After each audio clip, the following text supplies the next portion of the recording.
L'eau est l'un des rares éléments dont on peut observer facilement les trois états de la matière, solide, liquide et gazeux. Elle se présente sous forme solide pour des températures inférieures à 0 degré Celsius, liquide lorsque la température devient positive, puis gazeuse quand elle dépasse 100 degrés Celsius.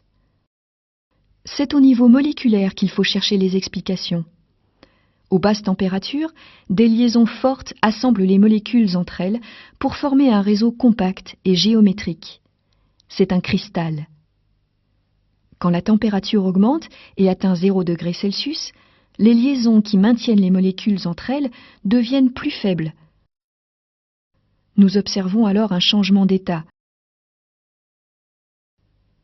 Tant qu'il reste de la glace, la température de l'eau se maintient à 0 degré Celsius.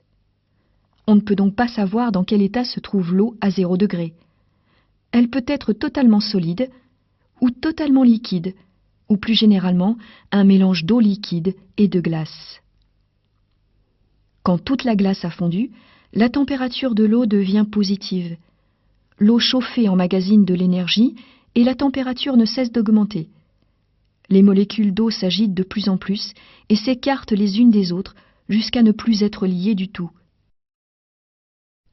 L'eau est en train de se vaporiser. Notons que la vapeur d'eau, comme beaucoup d'autres gaz, est invisible. La température vient d'atteindre 100 degrés Celsius et va s'y maintenir tant qu'il reste de l'eau liquide. Les molécules d'un gaz se déplacent librement et parcourent de grandes distances avant de rentrer en collision avec d'autres molécules ou les parois du récipient.